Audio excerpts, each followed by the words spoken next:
Всем привет, с вами Нова, и в этом видео мы наконец-то поговорим с вами про нашу любимую Евушку. Here we go again. На самом деле я поняла, что начала свои обучающие видосики немножечко не с той главы, и нам с вами вот явно не хватает некой косплей-базы, чтобы вы имели представление вообще, что за материалы бывают, для чего они используются, где их заказывать элементарно. Поэтому мы планируем снять несколько видеороликов, которые бы объясняли вам вот как раз вот эти вот базовые какие-то вещи, чтобы вы могли на них опираться в дальнейшем, и чтобы мои следующие туториалы уже с последовательностью изготовления были вам хотя бы, понятны, чтобы они хоть чуть-чуть были полезны. И я сразу скажу, что я не буду использовать никаких технических терминов, то есть я буду объяснять все максимально простым, доступным, понятным языком. И еще самое главное, я буду делиться с вами своим личным опытом, то есть я буду рекомендовать, либо не рекомендовать вам только те вещи, которые я сама лично пробовала. И если вдруг я не назвала какой-то способ обработки Евы, о котором знаете вы или которым вы пользуетесь, то обязательно проходите в комментарии и рассказывайте об этом. Мне будет очень интересно прочитать, и я думаю, что не только мне. Что ж, вступление мы закончили, поэтому погнали. Ева пена, Ева фоам, просто Ева, вспененная резина. Это все один и тот же материал. То есть в каждом паблике, в каждой группе он назван по-своему, но имейте в виду, что это все одно и то же. Что же он, собственно, из себя представляет? Это листовой, пенистый, очень плотный, очень гибкий материал, с которым достаточно просто работать, если, конечно, знать некоторые его свойства и особенности, о которых я вам, в общем-то, сейчас и буду рассказывать. У Евы два основных параметра – это плотность и толщина листа. Во всяком случае, мы должны обращать внимание именно вот на них. Плотность измеряется в шорах, а толщина в миллиметрах. Самые распространенные плотности у Евы – это 55 и 70 шор. Я использую только 70. Чем выше значение шор, тем жестче, плотнее материал, тем он лучше держит форму, тем он меньше подвергается каким-то внешним воздействиям.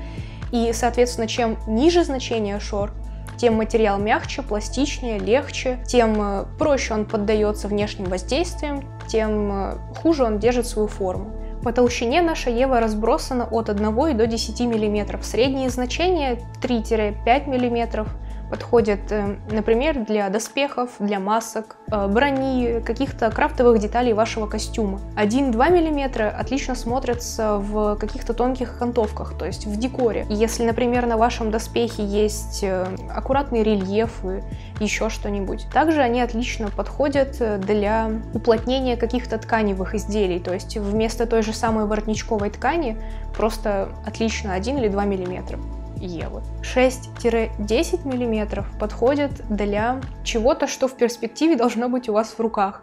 То есть это пушки, мечи, двуручие, гримуары, какие-то луки, возможно, арбалеты. То есть это то, с чем вы, собственно, пойдете выступать, какая-то сценическая атрибутика. Теперь давайте поговорим о свойствах и, собственно, методах обработки нашей Евы, за что он так полюбился, в общем-то, всем творцам. Во-первых, на начальных этапах обработки Евы это очень напоминает работу с текстилем, то есть вы создаете модель, выкройку, выкраиваете, соединяете швы и, собственно, дальше обрабатываете. И, во-вторых, материал термопластичен, то есть вы можете нагреть его, придать ему любую форму, и после того, как он остынет, эта форма останется. Главное тут не перестараться, потому что материал действительно плавится и горит. Ну и в-третьих, Ева просто замечательно поддается любой механической обработке, то есть ее можно легко ошкуривать, легко шлифовать, легко резать, легко гнуть. В общем, ко всему она такая готовая. Какие инструменты нужны для работы с Евой? Делать свои порисульки какие-то на ней можно при помощи шариковых ручек, маркеров, мыла, мела, то есть,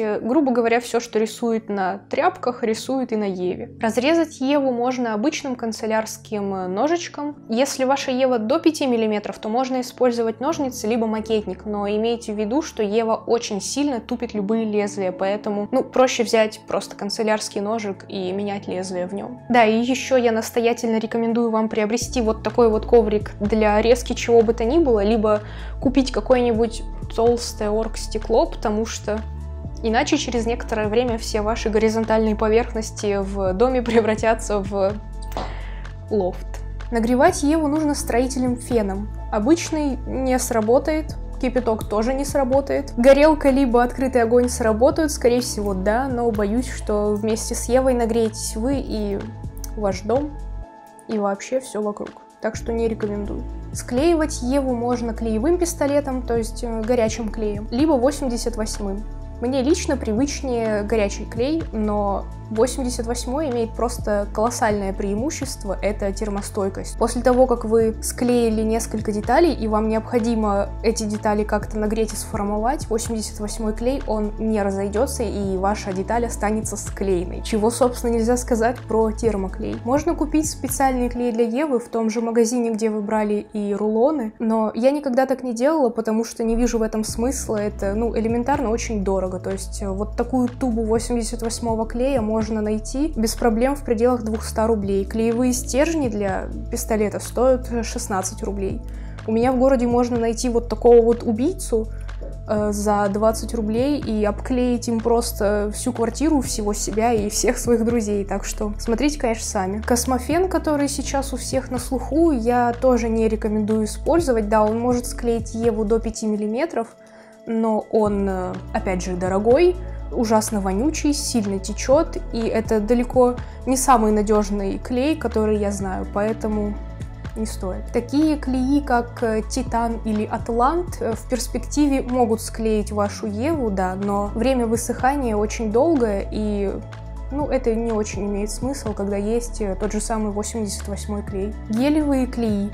Момент монтаж, момент кристалл, момент классик, момент гель, они не срабатывают на Еву. Столярные клеи также не работают. Клей на основе ПВА, либо сам ПВА, даже если он строительный, не работает. Я все это проверяла. Да, кстати, заходите на мою страничку в Инстаграм, обязательно смотрите. Я там периодически устраиваю всякие тест-драйвы различных материалов, в том числе и клеи. Проверяю их на возможность использовать в косплее, поэтому обязательно заходите, смотрите, подписывайтесь, мне будет очень приятно. Итак, используем горячий клей, если нам не нужна последующая обработка огнем и формовка, и 88-й клей, если все-таки нужна. Итак, допустим, у нас уже есть какая-то крафтовая основа, вы уже все вырезали, сформовали, склеили, что же нам делать дальше? Если у вас получились какие-то кривенькие, косенькие шовчики, их можно подправить с помощью гравера. Если нет гравера, можно использовать обычную наждачную бумагу, лучше мелкозернистую. Да, кстати, гравер, он не делает ваш косплей лучше,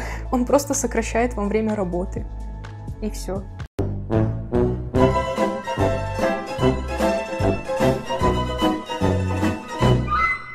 Сузить поры Евы, либо сгладить махрушки, которые появились в результате шлифовки, можно при помощи того же самого строительного фена. Также с порами Евы 70 шор хорошо справляется ПВА, либо момент монтаж, либо самый простой акриловый грунт. То есть это то, что вы должны намазать на Еву уже непосредственно перед самим окрашиванием. Опять же, чтобы справиться с евинными порами, можно заказать латекс, либо специальную пропитку в том же магазине, где вы брали рулоны, но, опять же, в этом мало смысла, потому что, дорого, и это целесообразно только для тех, кто занимается конвейером, но боюсь, что среди нас таких нет, поэтому...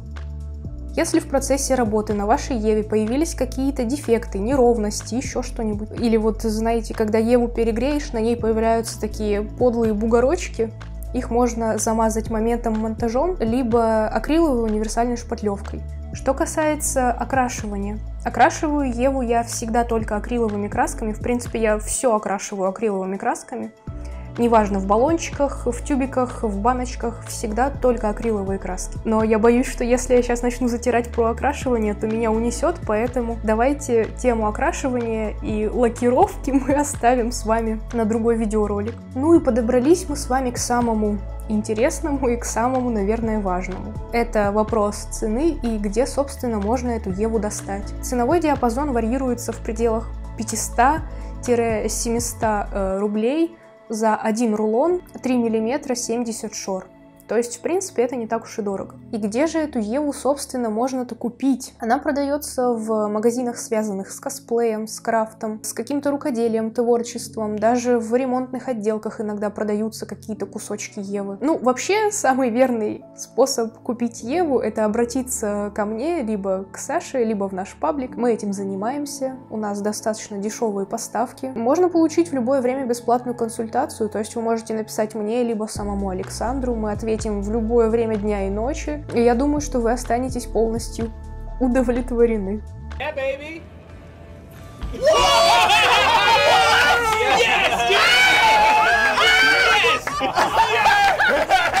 Ссылочку на наш магазинчик я оставлю в описании. Обязательно заходите, смотрите, приценивайтесь. Там ссылка прям вот на саму Еву, вы не промахнетесь никак. Смотрите, выбирайте, пишите мне, либо Саше, и мы с большим удовольствием с вами пообщаемся. Что ж, если вы прям совсем новичок-новичок, и вы пока боитесь работать с Евой, либо не знаете, как вообще этот материал воспринимать, для вас есть небольшая альтернатива. То есть, если вы хотите просто попробовать, примериться, можно взять строительный изолон, как можно более плотный, либо какой-нибудь спортивный коврик, либо из Ашана, либо из Спортмастера. Но это не Ева, конечно, но тем не менее по свойствам они достаточно близки. Во всяком случае, я училась на ковриках из Ашана делать свой первый крафт, и у меня, в принципе, неплохо получалось, поэтому дерзайте. И я крайне не рекомендую вам покупать детские коврики, знаете, вот эти квадратные детские пазлы, коврики, которые обычно кладут в комнатке, чтобы конечности детские не мерзли, на самом деле. И несмотря на то, что эти коврики прям это 100% Ева, то есть они прям состоят из этого материала, брать их ни в коем случае не стоит, потому что они очень пористые, очень неприятные, и работать с ними фактически невозможно. Я пробовала.